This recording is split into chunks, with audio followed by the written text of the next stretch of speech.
All right, people, y'all already know what time it is, and you guys are now rocking with the best. This is the best of seven sports talk. I'm Seven Mitchell, man. Salute to the NBA community. Y'all know how we do. Y'all know how we give it up, man. We live streaming here on Sunday afternoon. Shout out to everybody. Shout out to all the supporters. I got the panel. I got a couple guys joining me this week. Y'all know the vibes here at the best of seven, man. First of all, welcoming back to the platform, Trey from First Formation. Y'all know who Trey is, man. Trey, salute to you, my G. Appreciate you coming through. Appreciate you having me. No doubt, man. And I got my guy Hank, who was with us last week on the panel from Sports Game Vision. Hank, welcome back to the platform, bro. Thank you. Man, it's going to be a pretty interesting one. I got a hella topics, man. Salute to everybody, all the supporters. When y'all come into the live chat, man, please smash that like button, share the video. Let's get this thing started. We are live streaming on Twitter and on Facebook as well. So, again, shout out to the NBA community as a whole. Let's get things started. I don't even really want to waste no time, fellas. I want to talk. Magnum, salute my G. I see my guy Magnum is in the building. Magnum, you know you always welcome to join the panel. I think the link is pinned to the chat, bro. So if you want to join us sometime this afternoon, you know you're welcome to pop out. Salute to you, though, of course. Lil Wayne is joining Skip Bayless and Undisputed, fellas. This was an announcement that Skip Bayless had made on social media. So I really wanted to start off with this topic to get things going. What are your reactions to Lil Wayne joining Skip on a permanent basis? And do you think Wayne's impact in 2023 is going to do something for the ratings of Undisputed? I'll start off with you first, Trey. So when you look at it, like I said, I'm a marketer, right? That's what my degree is in marketing, sports marketing and media specifically. So when you take a look at that, I just see the meshing. I see the opportunity there. So if Wayne could make this work, where Wayne could provide some type of at minimum some type of sports energy and some intellect to it, everything else is just personality at that point. And I see how possibly that can work to where it could bring an opportunity for everyone to be able to lock in. And now you bring Lil Wayne's followers into the equation, and now they're looking at Skip Bayless, even though he can be a little brash at times. So the ideal of it, I can understand. Now, as far as them being meshed together, that's going to be another topic. But I can see the ink behind the ideal. Hank, my problem with this, bro, is that I feel like even though Wayne is a certified legend, and even though Wayne does know his sports to a degree, I don't feel like the impact that Lil Wayne brings to the table is going to do nothing to like boost the ratings. Like when Stephen A. first worked with Skip Bayless on First Take before he got hired on a permanent note, like we really was tuning in and couldn't wait to see the next time we saw Stephen A. hit the camera because of the personality that he had in the delivery of his content. I don't feel like we really get that from Lil Wayne when he's speaking about sports. So what is your thoughts, bro, about the impact of Wayne joining Skip on Undisputed? Well, it's a desperate move for Skip, honestly. It seems like he's ruined a lot of relationships, but he has a good one with Lil Wayne. Obviously, They said they golf together and all type of stuff. So hopefully he doesn't ruin that when Wayne comes there, because they said him and Shannon was good for a while. So Stephen A. Smith, we all love Stephen A. Smith before he got to First Taking Cold Pizza. So that was, we knew he was going to bring that sports content to the table. Wayne, he's going to bring some impact because he is Wayne, but it's not like you bring in, I don't know who's the hottest rapper out right now, Lil Baby or something, to the table. Wayne is still a legend, but it's only so much impact he's going to bring. But it should be beneficial to him. I know he's supposed to do the Carter 6, I think, right? Yep. It's free promotion for him, but he's got to be able to bring, some hot takes to that table. But I don't know how long it's going to last. I mean, at least it's every Friday. It's not every day. So it's almost like coming to a party, right? A7, you bring the meat. Hank, I need you to bring the drinks. I bring the condiments, and that's what Wayne is. He just needs to have a little something, I think, coming to the table as far as sports. Everything else is going to, is going to become one of those things where it's just his, like we said, the impact of it. But it's going to be one of those things where you just need Wayne to come in to do a little something. Skip is the person who is the sports personality. He got the rest. Wayne, as a novice, as a sports enthusiast, he's going to provide his a bit to the show. And I think that is going to be what potentially can make it work. Now, going back to what Hank was saying, because I had referenced before, feeling like this move right here was basically just setting a blueprint for another network or other platforms to get more younger, relevant artists into their show and talk about sports. I think it's going to help that, because you got a lot of social media presence with a lot of these young, newer artists, even though everybody knows who Lil Wayne is. I just don't think that it was going to hold major impact. But what you was just talking about, Trey, you know, because of the relationship that Wayne and Skip Bayless has, like, we've always watched Undisputed for the back and forth. We watched First Take when Skip was there for the back and forth. But the relationship that Lil Wayne and Skip Bayless have, realistically, can you see some intense back and forth debates between them two? It's the game rewinds, I think, at this point. So they're going to have to basically come with a different angle. I think the angle is the changing of the guard, to where we're not going to see we're going to see the more docile part of Skip when he talks before he goes in, and then we're probably going to see bits and pieces of him when it comes down to something which they probably really disagree, in which we'll see that, or we won't know that till they're on air, to where they'll probably discuss that. But like you said, I don't foresee the Skip, Shannon, Stephen A type antics in which we've seen in the past when it comes to Skip in his show. But I'm not going to say it's going to be completely eradicated, though. Yeah, if you notice, he was like that the last few weeks with Shannon. He wasn't really fiery. He was more nice. He was giving compliments to LeBron James, all type of stuff. That's probably how he's going to be with Lil Wayne. But, you know, that's not the real Skip Bayless, and I don't think the people is going to receive that well. I think people are going to be able to see through Skip Bayless. We're not going to give him an opportunity to, quote unquote, grow, because he's been doing this for so long. He's like stuck in his own skin when we talk about his delivery.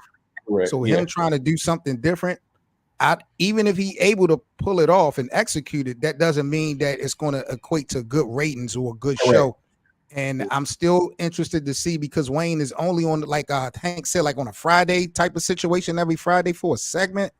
You know, I'm interested to see who's going to be that permanent co-host for Skip Bayless, you know, throughout the week, because Skip clearly can't run a damn show by himself. He's never been built like that. So it's going to be interesting. I ask you, Seven, who you think would be the good mesh at this point, or you think he burnt through everybody that would be fit, that would fit with him good? The thing about it is, bro, I got a couple names, but it just like it alarms me, because I always wonder what black person at this point will rock with Skip Bayless. You know what I'm saying? Seeing the experiences, seeing how things play out, what African American really would, you know, really lock in with Skip and have it make sense. Like, I like Marcellus Wiley. You know what I'm saying? Because he's a man of his own mind, but I think because he knows how Skip plays, I don't think he would get that opportunity or even take it. So I don't know, man. Like I said, he need to do that round panel. If you see my video, he need to do that round panel like First Take. That'd be best for him. Okay. He used to do that on Cold Pizza and First Take. That's when Stephen A came in. At a round table. That makes sense, bro. I'm just like Trey said, we're gonna have to wait and see when the show start what the real impact is. But you know, him bringing Wayne on board at this time, like Hank said, he's reaching. To me, like he's just he really reaching with this one. But and like I said, it might be specifically due to the relationship that him and Lil Wayne have together, because I could probably think of a whole bunch of different hip hop or even anyone else that probably would be better than Wayne, that probably would be better than Wayne in that aspect. But it's probably really the connection and the relationship that they have to where it's valued enough for him to go into this venture. Word. Did you guys get a chance to see Gilbert Arenas' interview with Trae Young? I did not. What was it? I caught a piece of it on in a reel or something like that. Well, he was talking a lot. It was a pretty good interview. You know, Trae Young had expressed a couple things, but one thing that came to mind that I wanted to talk about was the way Gilbert Arenas had blasted Team USA in this interview, because Trae Young said how he wanted to play for the USA team, but you know he understands that it's not really in his control. But Gilbert Arenas had this to say about this year's Team USA roster. He said, "You see that list that Steve Kerr got? It's a sorry ass group. Some of them probably don't even start on their team. It's embarrassing when you have star players that do want to participate." Now, I'm going to run down this roster to y'all, and y'all let me know if y'all feel like Gilbert was out of bounds in his comments. We got Jalen Brunson, Anthony Edwards, Tyrese Halliburton, and Austin Reeves. Also, Paolo Banchero, Mikal Bridges, Josh Hart, Brandon Ingram, Jarrett Jackson Jr., Cam Johnson, Walker Hessler, and Bobby Portis, I believe, for Team USA. So, what's your thoughts on that roster? So what I correct me if I'm wrong. I think Arenas he may be out of bounds a little bit. That's just the people to secure the automatic bid into the Olympics. That's not the Olympic squad. So still there's an opportunity for everyone else to get in. So he might be a little presumptuous saying this is just a squad that you send in. It's just the soldiers you send in. That's the ground troops. They even pulled the Air Force and everyone. That's just the ground troops. That's that's secure to secure the perimeter, and then the general and the rest of them come through. In my opinion, that's what I thought. Hank, I got a question about this though, bro. A different type of question for you. You know, when you look at the dream team, when you look at the redeem team, we had the superstars rather of our league playing international basketball. Why do you think the superstars of the game has kind of pushed away from Olympic play, in your opinion? Because we're not seeing the big names really in uniform currently. Especially back then, man, it was a lot more pride of going out there and representing your country, especially the original dream team. Right. Remember, they were going to college. You know, Michael played in the Olympics when he was in college, or what was it, last year or something? There's more pride to play for the country. Now it's not. Those guys are getting paid a lot of money, and they don't want the injuries. They want to enjoy their summer, festivities, and that's the main reason you're not seeing a lot of those guys, really participating in the Olympics. But I do believe there's some that still do want to do it, but I don't believe it's to the percentage that, you can go call Magic, like, hey, Magic, come play USA. All right, cool. Michael only reason for not going was Zeke. You know what I'm saying? But beyond that, he was willing to play. These guys, but you don't think we won't see the likes of a LeBron and a KD and Kawhi playing USA basketball anymore? Even them, they're a different breed. They learned from Jordan and them. Now, honestly, they probably learned from the contracts they got to kind of protect themselves and protect their brands. That's why they're not doing slam dunk contests and things of that nature, Right. But I agree. But they, I believe there will be some, like right now, what is it, Zion, and Ja got their issues. That may be a reason why they're not on this roster. They, obviously they're very young and they're great, but there's going to be a lot of pushback because of those contracts, and people want to, just enjoy the fruits of their labor. Are you in agreement with Gilbert Arenas' comments, though? Do you feel like Gilbert was out of bounds with his opinion on this actual roster that's constructed at this point? Yeah, he tripping. Yeah, they got some good guys over there. I understand when you read that list. There's some guys on there that don't start, but they glue guys, and you need glue guys on your team. Well, like a Portis. Portis is a glue guy. Right. I forgot on the last team that just won. They had a couple glue guys on the Olympic team with KD and the one that met up with Booker and all them. There was a couple glue guys on there as well. But you need those guys on your team. But Banchero, he a stud, man, in Orlando. I don't know if y'all watched him this past season. He's a star in the making. I definitely followed his rookie season. Yeah, he's good.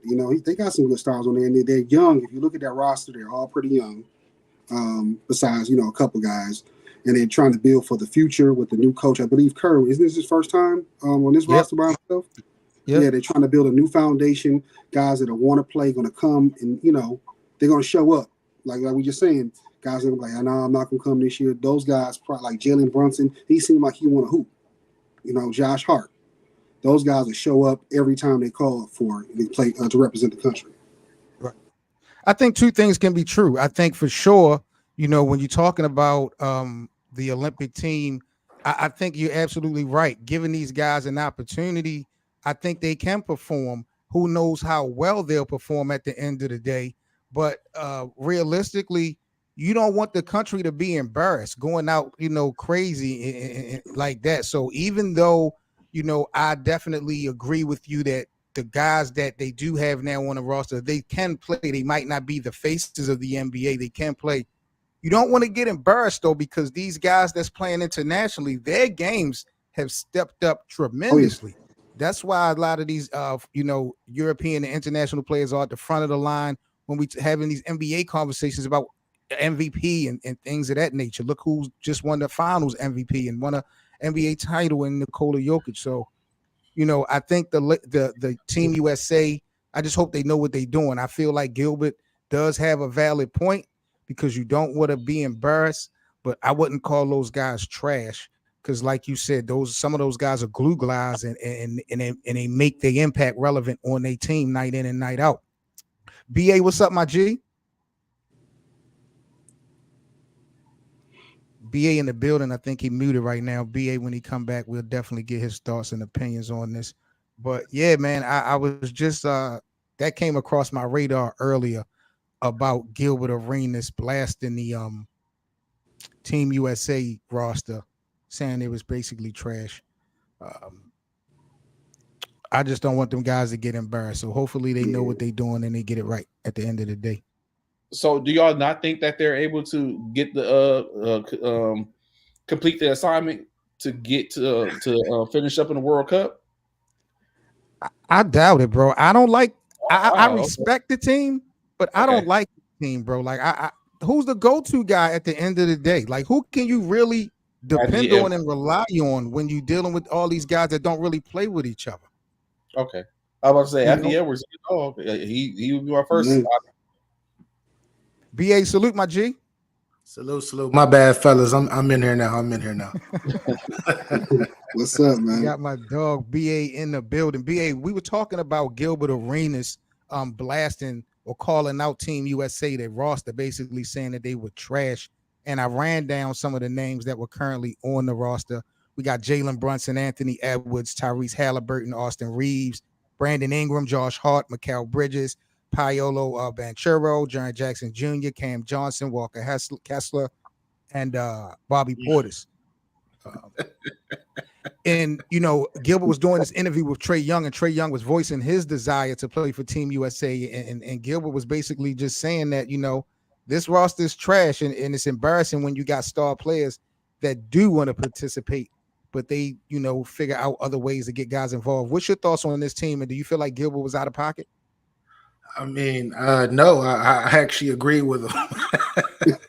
We're used to seeing some type of star or a few stars on a USA team, but this is not for the actual Olympics, right? Correct. This is just like a select team. The World Cup. I think so. World Cup. So I can kind of see if it's for a world. If it's for like the cup. Then I can see the roster being the way that it is. But still, we always got to have at least one or two superstars because with this squad, they're a good team, but they can lose though. Yes, you see holes all in that roster, and that's why I don't knock what he says about the squad. And it has happened before. USA has lost in international basketball, but I just don't think as a country, as a brand, we can't afford to take no L's right now at all. Not at all. You know what I'm saying? Like we already looking weak to a lot of people. So you say we looking sweet. Yeah, we looking weak and sweet, man. Like we gotta hold it down. They was like, oh yeah, that's lunch meat over there. But see? Well, this is what it is. Like we all know that the NBA right now, all of our superstars, our new superstars, they're not even from here. So that's a big issue. Yeah, that's true. Yeah. That's a fact. And all of them say it's easy to play here. Yeah, that's true too. the Lakers had give Anthony Davis a 3-year max extension earlier this week. Oh, hold locking up, him Sam. in. Did you just call them the leakers? I don't know what I called him. I'm a little bit disappointed at this move. Like, I'm gonna be honest. So hopefully I'm not the only one. I'm telling you. Yeah, I pick it up what you put it down, man. When I seen that, I did the math in my head. I was like, wow, are we serious right now? Oh my gosh. I don't understand. I'm telling you, it's not, to me, it ain't about him deserving the money. You know, Anthony Davis is a great player. It's not about that. He is proven in this gold and purple and gold uniform alone that when he gets what he wants, he sometimes take his foot off the damn gas. And I'm just like, man, these are LeBron's last days, bro. We need everybody with some hunger. You know, this team that the Lakers have gotten constructed during the offseason is a team that a lot of people feel like they could finish with. And even though Anthony Davis deserved the money, he ain't going no damn where. And if he start barking like he going to demand a trade, call his bluff. Like, he has been inconsistent overall. I know he did well in the postseason, but overall, he has shown inconsistency, bro. And I'm just like, yo, if he wasn't in his last season or his last year in the contract, why rush this move just to appease him or even to appease LeBron? Like, I don't think this is a deciding factor in having LeBron retire in LA. It's my squad, man, but I don't 60 million. Oh, come on, man. And he only walking away with like 24 after taxes, bro. He said 60 million a year? Yes. 186 million. Hey, this new CBA is what it is. Yo, so what he make this year? Because this stuff that don't kick until next year. What is he making this year? 35, I believe. This upcoming season, 35. It's either 30 between 35 and 40. See, I never want to be on air tapping people's pockets, but come on, man. 60 is AD worth 60 million man. Has he been a 60 million man in LA? I'm not going front with this new CBA. He just might be with this new CBA. Unfortunately. Rashid, let me drop the link again. It should be pinned to the top. I'm about to break down real quick his numbers for the next 5 years for his contract. So next year he gets 40.6 million. In the 24-25 season, he's at 43.2. Then in the 25-26 season, Anthony Davis gets 47.6. Then the following year after that is 62.2 million. And in the last year of the contract, 2027-28, he estimates at 66.8 million. But again, because of the California tax, amongst other taxes, he's only walking away with like $24 million with that $68 million salary for the year. Yeah, that still take a hit on that, because I know as far as them paying them directly, I know that it's going to keep you getting over $20 million. But it does. But as far as their cap for the players that they can bring on, the salary cap, it's like in the luxury as well. It still affects that tremendously. So good luck, because you're talking about Austin Reeves, you're talking about Rui Hachimura. Oh, this is what we can build around. Good luck. That's all I can say. Good luck to your LA Lakers. NBA champions 2024. I hope so, bro. I swear to God, I hope so. Possible. You think the Lakers? Hank, what's your thoughts, bro, when it comes to Anthony Davis getting this extension right now? I think the Lakers might be scared to not have a star when LeBron's gone. We know this is last season. We definitely know this is last season. You think so? But if Bronny's sick, man, he might not stay. He might. Yeah, I forgot Bronny is sick, so he might stay with y'all. He might stay with y'all, bro. Rashid, what's up, fam? What's good, kid? What's good? BA, what's good, kid? Salute. My guy, Rashid White in the building, Sports to the Wire. Rashid, what's your thoughts on AD getting this max contract, bro? I don't really like it. I feel like the Lakers is pressing the issue. What other choice do they have, man? I mean, they could have waited. Max contract players coming over there. So I mean, what do you got? 168. It's still better than Jaylen Brown's contract annually. Yeah. Annually, but again, Why rush it? Because he's shown that once, like when he won that championship, he was supposed to take the keys. He fell way back. So I'm like, bro, now that he got his money, what's to say he's not going to do it again? And then when they fail, put it on LeBron James. Like they just set him up for just I don't like it.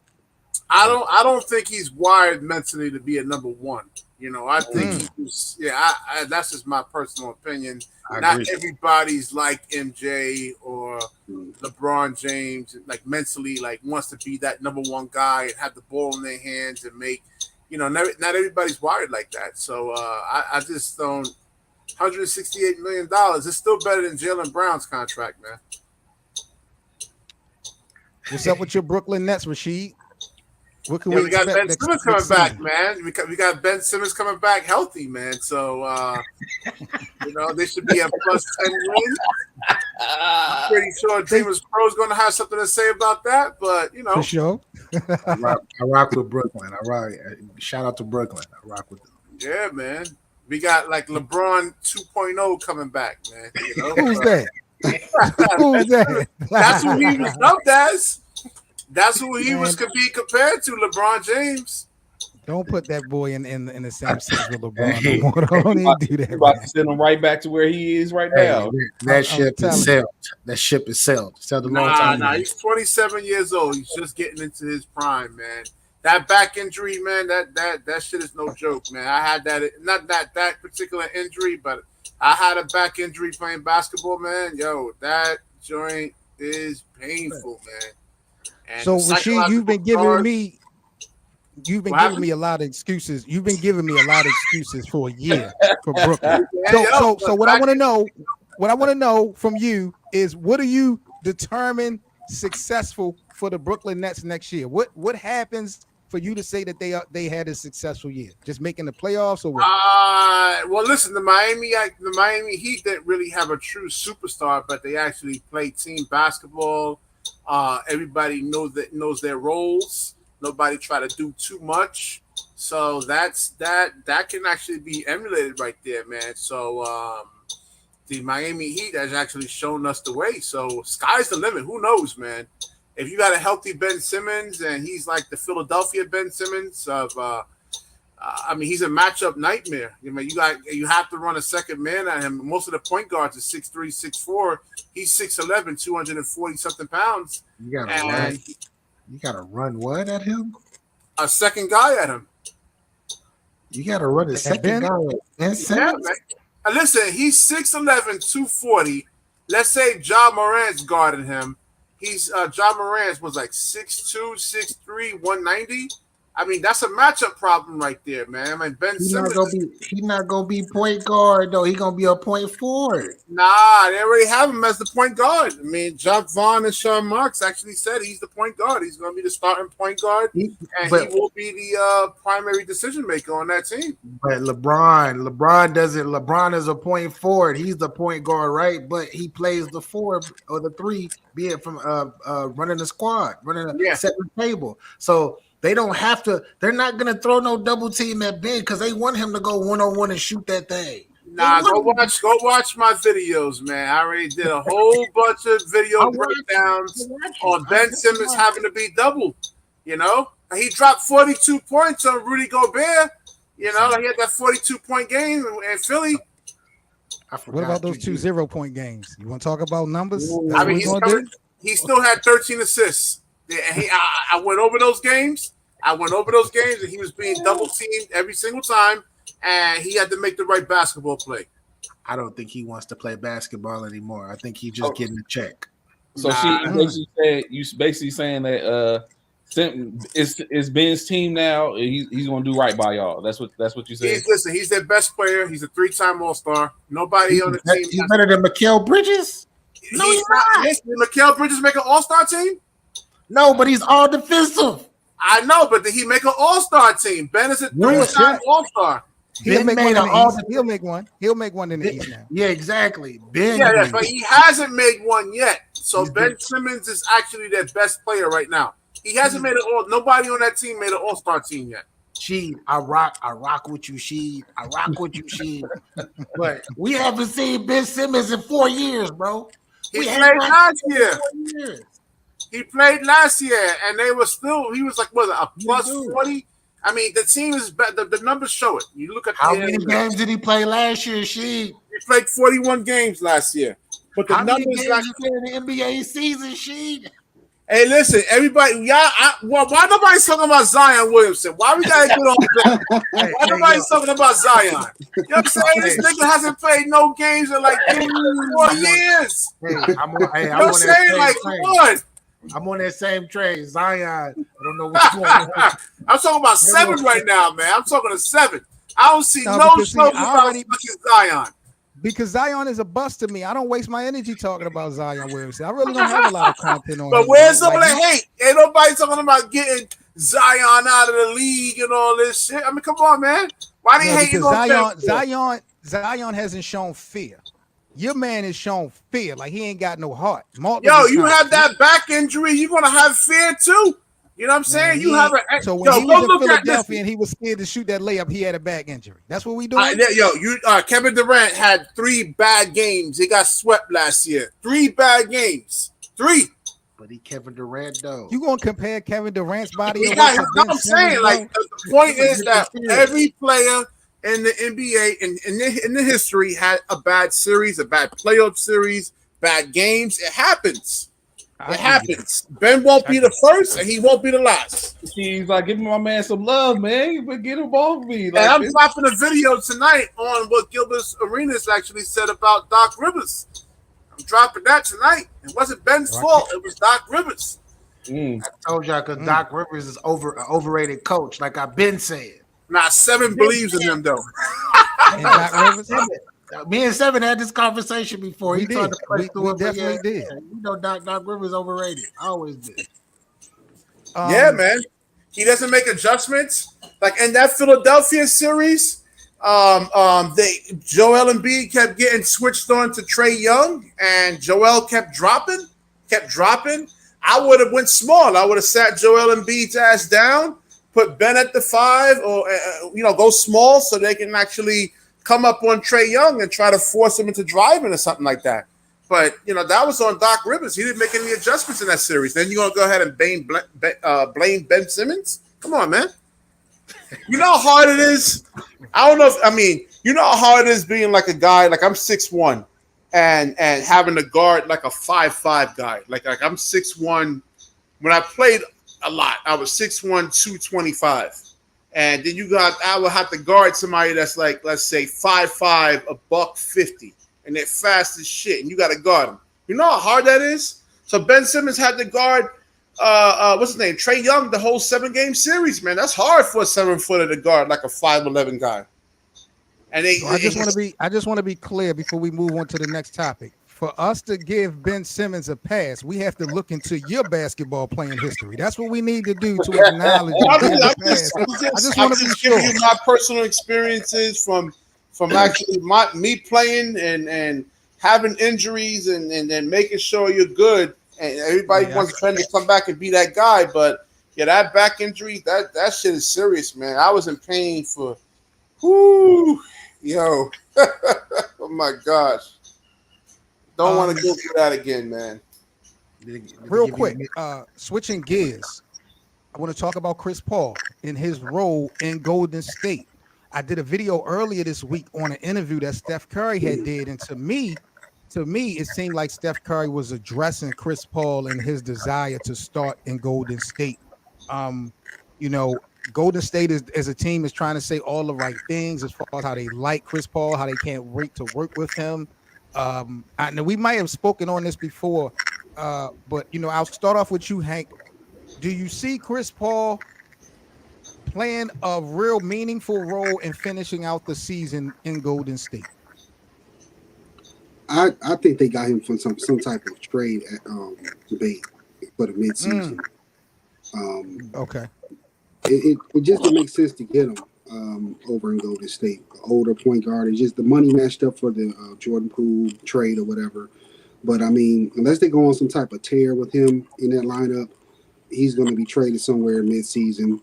And right now they just, they always say Chris Paul got the attitude or whatever. So they're trying to work on that through the media to kind of get him mentally prepared for like, hey, You ain't, you know what I'm saying? You ain't 25-year-old Chris Paul no more. You 35, 36-year-old Chris Paul. You about to come off this bench, you know? So I don't see him sticking BA, around. do you think him and Draymond personality? Do you think him and Draymond's personality is going to bump in the locker room? These are two strong personalities. Of course, but of course they're gonna collide. They're gonna clash. But I guarantee you, Draymond won't be hitting them in his mouth. You don't think so? We watched Rondo hit Chris Paul in his damn mouth, spit on him, and all that, right? Nah. Draymond is not. They were on a different. They were on different teams. I'm talking about everything is gonna stay in house this year. It's not gonna be. Oh, this is why you broke, and I'm about to make more money than you or just as much money. It ain't gonna be none of that. It ain't gonna be none of that. Trey, what's your thoughts on CP3's role with Golden State? Does it make sense? I can't say if it makes sense or not yet, but what we do know about Golden State is they keep one of those type of veterans in their pocket. Think about Sean Livingston, Andre Iguodala. Like these are those ones who have when they were successful. So I think basically they have an upgraded version to that now. Like it's an upgraded version of Iguodala to have someone that can probably still play. He's considered the point guard. I mean, the jury's out on that in a sense. So I mean, it I guess it's going to work from that aspect of what we're accustomed to seeing. Now, when as a product on the floor, that is where I'm still looking like, can it mesh, or what's going to be CP3's temperature when he realizes I ain't really getting no burn and I'm not even the fourth option on this team. But my problem is, bro, the names that you had given at the beginning, those guys weren't expected starters. Like they knew they rolled in their position. Like Chris Paul is coming into this thing with his chest out a little bit with some type of expectation. And in all reality, if he was just about on any other NBA team, he would be a starter. He would be a starter, yeah.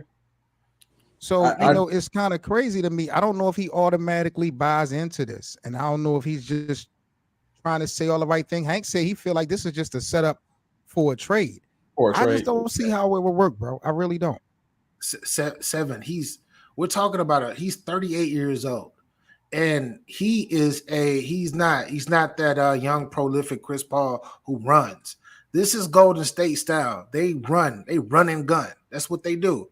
I don't know how Chris Paul is going to fit into that unless he comes in with the second unit and sets the table for the bench players to run the actual offense opposed to running and gunning. Because if he in there with Steph Curry, they get it kicked. Let's go. Do you put a lot of responsibility on Steve Kerr as a coach to make this thing work with that second unit? Because you're talking about two completely different styles of play now with just one team. So how much pressure do you put on Steve Kerr as the head coach to make sure that he's able to put the right guys in the right positions in these two units? I don't put too much pressure on Steve Kerr due to the fact that he already has 4 rings. With that being said, they're already an established franchise or whatnot. We know they're going to make it to the playoffs. I put all the pressure on CP3. Are you going to fit in, or are you going to go in there and try to create something new? Will Chris Paul be there by the end of the season, or will he get traded? I think he's gonna. I think he would be a good trading piece, but I don't know how. I don't know what his value is looking like right now. I think what's going to happen is, as like BA was just saying, it might be one of those situations where Steve Kerr, when you see Chris Paul comes in, regardless of who's on the floor, that's when he wants to slow the offense down. And and of course, one man, if Chris Paul is on the floor and they get to running and gunning, it's going to be predicated on end state is you got to guard both left and right elbow when Chris Paul's on the floor. He's almost automatic from there. He gets to his spot now, so it might not be as bad. When I was listening and think about what BA was saying, it might not be as bad as what we really think. Because I'm with you, Seven. Like, how does he really fit in? Or, you know what I'm saying, like, I know they bring him to Golden State with the expectancy of you're going to run our second unit. I expect that they expand to run him till the wheels fall off.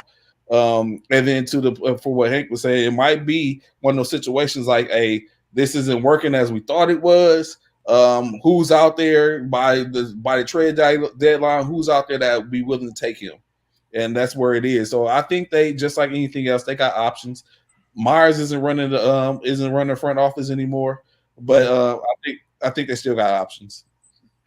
Yeah, didn't they do something like this with D'Angelo Russell a few years ago? Brought him in, got rid of him at that trade deadline. Yeah, pushed him on, turned him into turned him into Wiggins, right? Yeah, I believe so. Yep. That's a good point. Hey, that's a great point actually. I don't know, man. It doesn't make sense to me. It never did, and it still don't.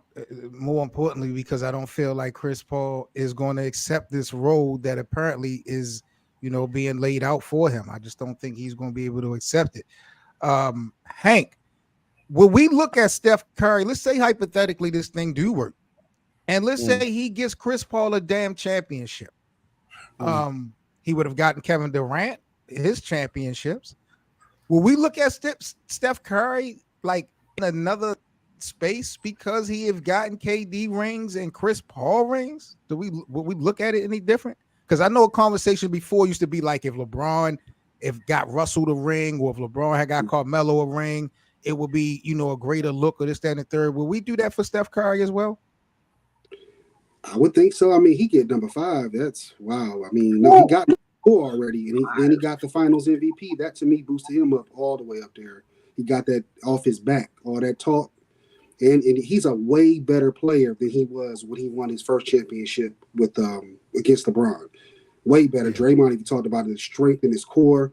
He can handle those bumps that they were giving on him earlier on in his career. So him getting the championship for Chris Paul, yeah, I think that would. He'll do it to 2 guys that really needed those championships, and I think it'll bring the conversation of him, those all-time great players, more serious. And I still think he's already in the conversation as far as top 10. Definitely, he's an under the radar goat as is. People ain't checking for him, but Steph is that dude. Oh yeah, yeah. He top 10 to me. He top 10. Maybe he may be top 8 of all time to me. Yeah, all-time guards or all-time players. Players. I'm not. This has nothing to do with guards. We're talking about players. Players. Okay. And it hurts me because my favorite point guard all time is still Isaiah Thomas. But Curry put in that work, man. He changed the game. Yeah. Why do you have Isaiah? Why do you have Zeke as your favorite guard over Magic? I'm from Detroit. Easy. Represent. I'm from the D. I was there when he won. He went 3 straight in a row. It's always been Zeke, But Magic. I always loved Magic. I always thought he was up there with Jordan. He went to the finals 9 times in 12 years, 11 years. Nobody really said nothing about it. Yeah. Trey, what's your thoughts, bro, on the Big 3, Ice Cube's basketball league? Are you a fan of the Big 3? Do you keep up with the Big 3 at all? So I'm trying not to sit up and I'm trying to keep the media personality separate from the home fanboys situation. So politically correct. Yeah, I'm trying to say politically correct. So I would say that everything is about opportunity, right? And I think that's what the Big 3 has provided. It's provided an opportunity now specifically because Hezzy God is on a tangent right now playing in the Big 3 to where he probably wouldn't have got that, if there wasn't a Big 3. It affords an opportunity for, I don't want to call it has-beens, but for the people who's no longer in the league that want to continue to show their skill to play. Like some people probably don't deserve that. Like, Nick Young, why are you there? You know what I'm saying? But people like Coutinho Mobley and stuff like that who still get it in and and showmanship and still play, where you got others that it seems like, okay, they bring a name to it. So I would say that I think it's good for basketball, even though Ice Cube thinks the NBA thinks differently. I think it's good for basketball because it provides another outlet for them, and outlet because one of their teams is the Aliens, which is a team of foreigners that is playing. Yeah, you know what I'm saying? So I see what they're doing again. I look at it from the marketing and media aspect of it, and it's a model that potentially works. Now, how long will it work? I don't know. We see the evolution of it from when it first started to where it is now. Is there any other way? Any way? Can it go? Can it get any bigger? That part I don't know. But right now, I think it's playing this position. The nigga Ice Cube to me is walking a fine line because I saw him doing an interview with Tucker Carlson and he was basically getting at Adam Silver in the NBA, talking about how they don't support him and they talk about unity and black and equality and stuff like that, but it's just all cap. But I'm just tripping a little bit because I'm like, Ice Cube, your damn organization is built off of the NBA. Like, let's be real. And Correct. What do you expect them to give you or show you in support? It ain't like you're a sanctioned entity of the NBA. So I don't understand what Ice Cube is crying about, especially knowing the whole damn roster, the whole damn league is based off of former NBA players. So what else will you really be expecting? I guess it's an extension. He wants that love. When you think about it, in what we do, right? We would feel a certain type of way if as a collective, if we start a conglomerate or we start to be, and then next you know, ESPN, Fox, and all of them is blocking our potential sponsors. Or if it even gives a remotely look like that, we start, you know what I'm saying, you start side-eyeing, and so you start talking about it. Like, why is it every room is like we're putting up numbers, but yet every room we try to walk in, we're getting blackballed. They say we can't come in. And then you see everyone else walk in. So it starts, you know what I'm saying? It puts it into a perspective and kind of say. So he is Ice Cube in this, his situation is two things he got to do. It's two things he got to do. So I don't know if y'all noticed, y'all have heard this, but y'all can look it up. So the NBA and ESPN and a couple other companies, I believe Fox as well, they wanted to buy a percentage of his company. But you know, he's a brother, right? So he wants to be 100% black owned, etc. But if you're going to get into this business and you want to flourish like you did, because they've been successful, you're definitely going to, hey, why not give them 20%, 30%? Grow. Break bread, because it take bread to make bread. But he's not looking at it from that perspective.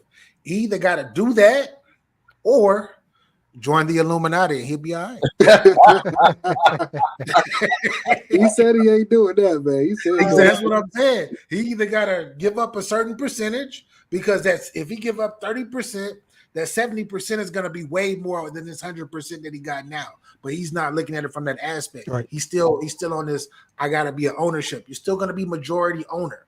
But if you want this to grow like you want it to grow, then hey, do either what I just said to do, and he'll be fine.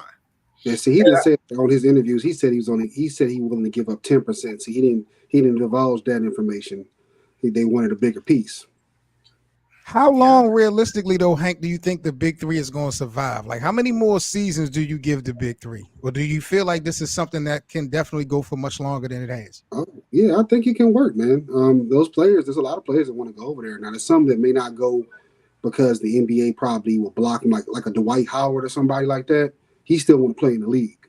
So if he try to go to the Big Three, it's probably a wrap for him, you know. But I believe the league, it's a creative format. But what Cube is complaining about is them blocking his avenues for revenue, trying to get deals and stuff.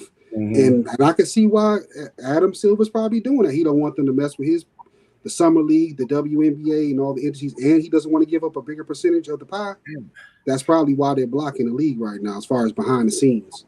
And he doesn't want, and a lot of the affiliates that Ice Cube is trying to bring in too, he does not want that. Adam Silver doesn't want them affiliates attached to the NBA. Yep, it's huge. And that's what some of the issue is. If he gives up, like NBA was just saying, if you give up a certain percentage, that means you have to give up some of that as well. It's like they got a few niche things with the one-on-ones, the fireball, and all that type of stuff that might be assumed as being gimmicky. Because I don't know if y'all ever been to an ABA game, but you know what I'm saying, some of the ABA games have stuff that you might seem to be gimmicky, you know what I'm saying, but it works for their brand. It's a part of their brand. as that organization. And so that's going to come with it. Like you might have to give some of that up. We don't want to do that. We want to have this type of look. And so he starts to lose some of that power in giving up a percentage, especially when, like you said, his 70% is greater than his 100%.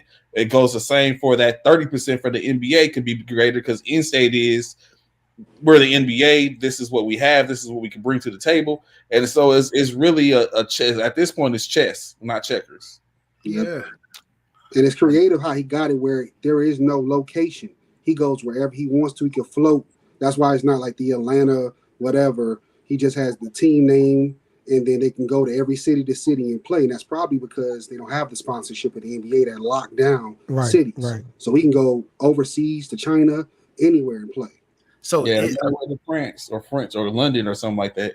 So this is something that I know he knows this because we all know Ice Cube is an intelligent guy. He's very intelligent. But until you get your own network, your own ESPN or any type of channel or network that you can get placed on normal television or on cable television, the media rights. Exactly. That's what I'm saying. You're always going to be sunned until you actually break bread. Yeah, you see the media rights tore a whole conference in college apart. Like the media rights is you'll break you. Bro, college looking weird now with these conferences. Ice Cube gonna have to go all in. Like he gonna have to do so much to keep this thing going. I mean, even from a brand, social media being talked about perspective, like he can't be chasing ESPN and Fox Sports. Like I just saw him do a dope interview with Cameron and Mace. He gonna have to do things like that, like tap into more black or more small sports platforms to get that word out about the platform, the big three, and things that they got going on. So, I mean, I wish him the best of luck, but I think he's fighting a fight that he ain't gonna win when he's trying to, throw that type of shade on the NBA, because the NBA might not show support to his situation, but we've seen the NBA show support to a lot of other black entities. So, it's weird, but we just got to wait and see how that play out. Last thing that I got for you fellas. Yep. One more topic before we get up out of here real quick. Ricky Rubio had announced that he's taking a break from basketball. I'm gonna read this off to you, and let me know what your thoughts was. He said, "I decided to stop my professional activity to take care of my mental health.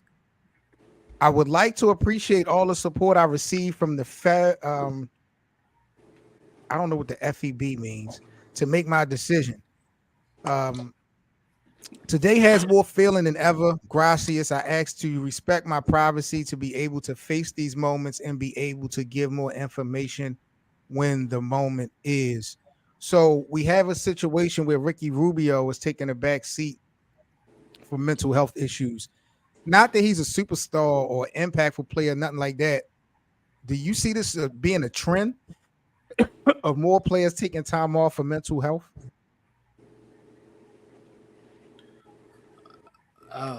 Yeah, I mean, I don't know. I don't know how to answer this question. 7, I'm gonna keep it 100. I don't know how to answer this question. It's tough because, like, we've never known like mental health to be a thing watching basketball in the 90s and the early 2000s. That was never an excuse that was able to be given and stuff like that. But social media wasn't what it was in the 90s. You feel me? In the 80s and like social media wasn't like you wasn't socially media. You wasn't acclimated to get on your phone all day, every day, and look up this and look up that, and then look at like it was just a different time. It was the medium was totally different than it is now.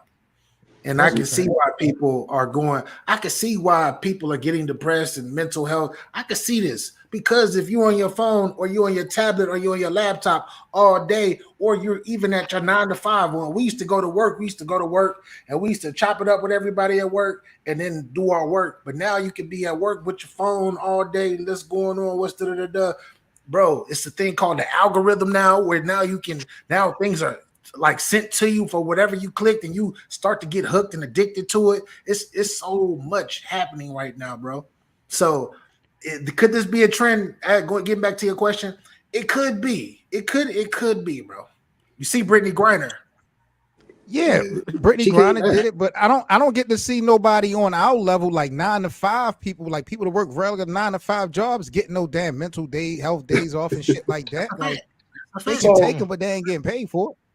So it's one of those things where we gotta look at it. I think it's a dissect. It's gotta really break it down. So I have PTSD, right? Service member PTSD, or I have a diagnosis with PTSD. However, as my man Bishop would say, I don't have those points. I don't get to those points to where I'm feeling like I need to have a mental day or whatever case like that. Like everyone deals with it differently. So when you take it in the sense of Ricky Rubio, or let's even go past Ricky Rubio, even though he's the person we're speaking of right now, think about DeMar DeRozan, Kevin Love, Ja Morant, you know what I'm saying? All these other ones who have come out. Ben Simmons. Yeah. Yeah, you know what I'm saying? Everyone has come in. What's her name? The Olympian.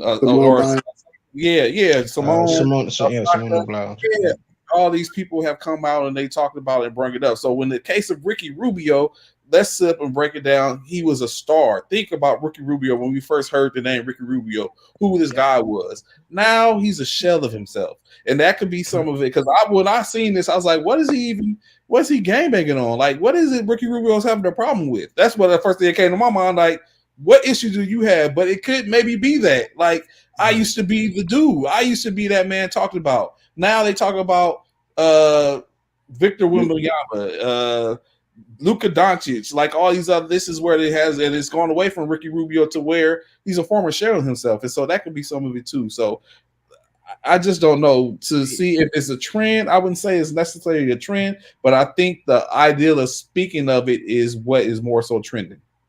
Bro, AJ, what's up, my G? He carried Spain. Salute to everybody in here, bro. 7, I ain't seen you in a minute. I know, bro. It's been a minute, bro. Salute. Yeah, shout out to you, my guy. I'm tapping AJ. in from London. Yes, sir. Yes, sir. UK in the Seven's building. one of the realest to ever do this thing, man. Ever. Appreciate you, bro. Show love. UK in the building. You know. Already. But, Real quick, AJ, while you with us, let me get your thoughts on this last topic about Ricky Rubio basically falling back due to mental health issues and situations. Mm-hmm. Do you think that this is going to be a trend for more NBA players to use this reason to take time off?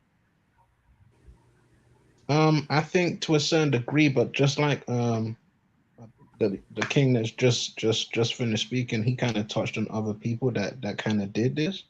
I don't think that it kind of resonates with people like us that work regular jobs, because especially for someone like me, if I get a sick day, if I get a mental health day or something like that, I don't get paid for that. It's not guaranteed money. You know what I mean?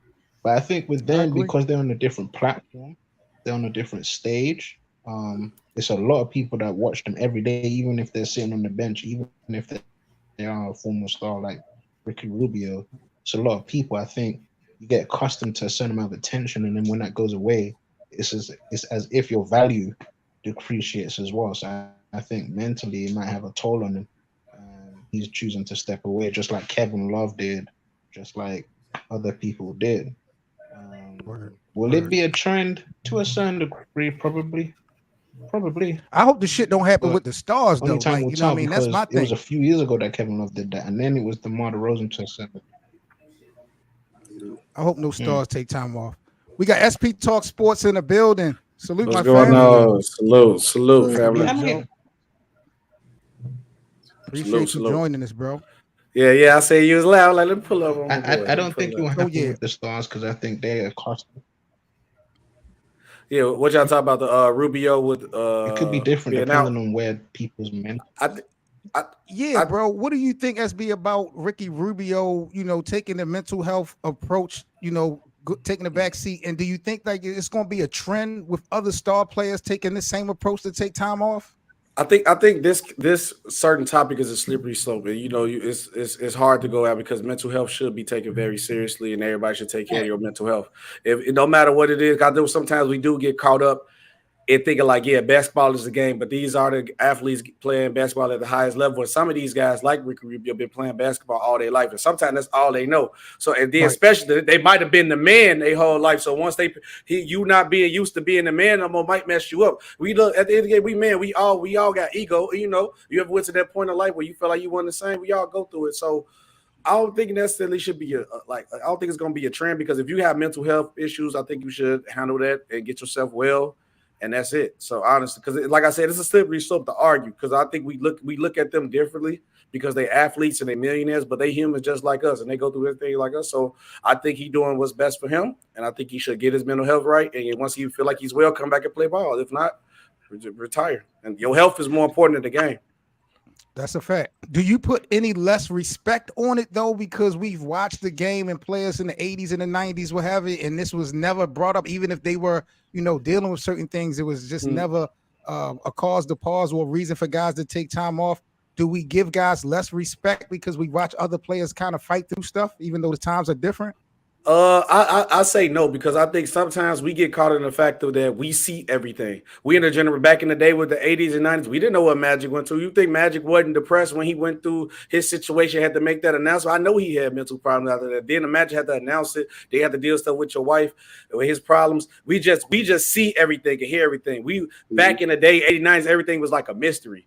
So I think, and then also you got to think about players used to cope with things differently. You know, that's why it was like the cocaine era of basketball, the alcoholics. So that's people coping with their pain like that. So I don't look at nobody no differently, like I said, because everybody goes through mental problems. I know nobody should be able to judge somebody who's going through something. I just think you should put yourself in the best position to be as healthy as possible and available in life for your family.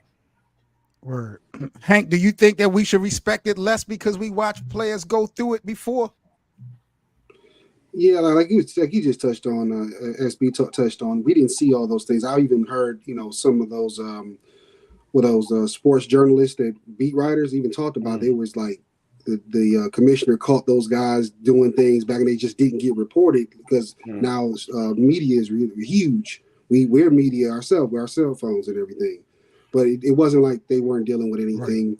Right. They just were. Of course, those guys were trying to play every single game. They probably need to take some games off.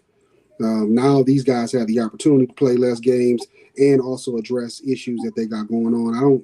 I don't look less of them unless they're playing the system. I feel like Ben Simmons was doing that, but we'll see. Right. So if he comes back, don't play the system. Actually have something going on for real. And beyond that, take care of your health and. Just come back and play when you can. Much respect and well wishes to Ricky Rubio, man. Real talk. Fellas, I appreciate y'all. SB, before we get up out of here, I got to let the people know what you got going on your channel, bro. Again, I appreciate you popping out and rocking out with us. Let everybody know what you got going on your platform, and then make sure they subscribe to you, bro. I already know it's Real Takes Over Fake Debates on any platform, or look up SB Talk Sports on any platform. Pretty much I do all sports. I'm in the process of getting multiple different shows of different sports, and I'm looking for people who want to be panelists for the show. So if anybody will hit me up, join the Discord, or follow me on any platform, just let me know. So you might be a football guy, want to join the football panelists, let me know. I'm trying to launch everything around. Okay. Yeah, so just pretty much want to check out my content. We do all type of sports. Just check me out. Make sure you guys like, share, subscribe, join the movie. No doubt. I'll make sure I put the link for SB's show and platform in the live chat. As always, no doubt. Trey, you got any final thoughts before we sign off, bro? Appreciate you coming through this week.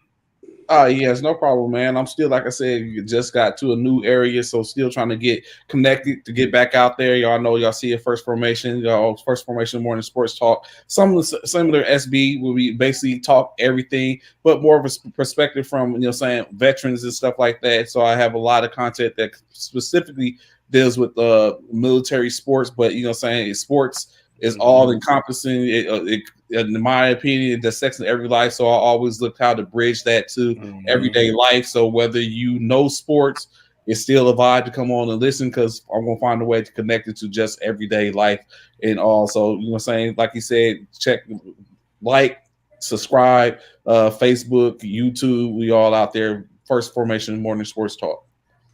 No doubt. Shout out to my brother Trey. BA, get your bars up. Let everybody know what you got going on, family. Appreciate you as always.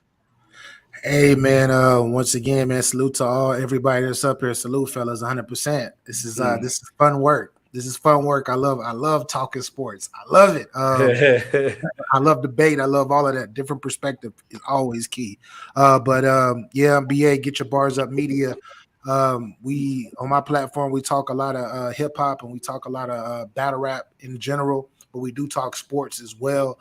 And right now we do have a live show that I'm about to get on in about 15 minutes called Get Your Game Up. We actually, it's not about sports, it's not about hip hop, it's just about life.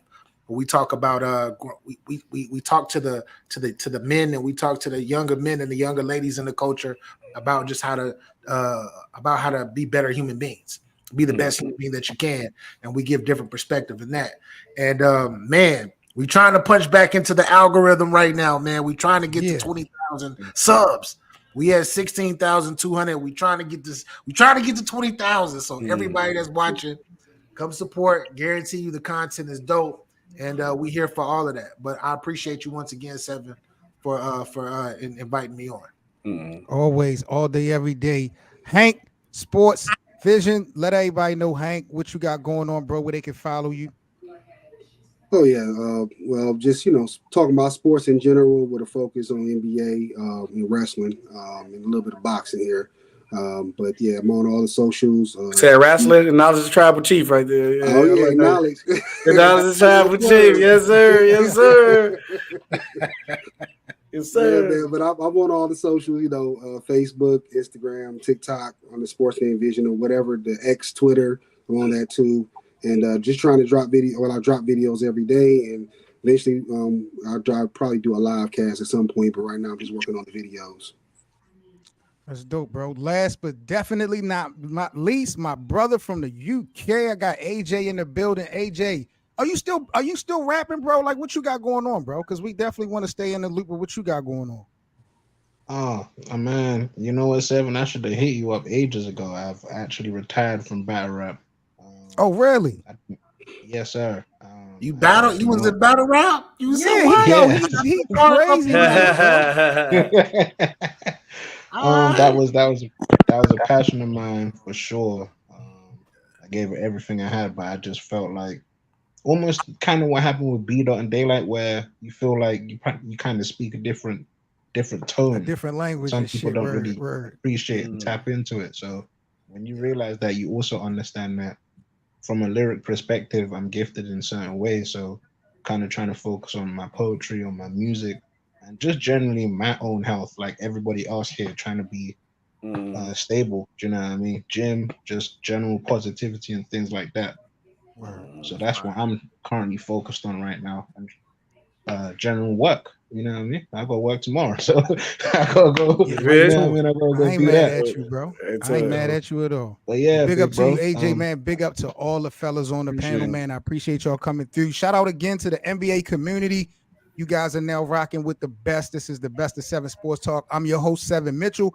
Before you guys go, make sure y'all smash that like button, subscribe to the channel. I'll have links to everybody's on the panel's platforms in the description before the day over. Please make sure y'all follow and support everybody on the panel. We rocking and rolling every Sunday, 4 p.m. Eastern, here at the Best of Seven Sports Talk. So I look forward to chopping it up with the people next week on another panel show. Y'all guys stay safe, and we out. Peace, y'all. Thank you, man. Thank you. Peace.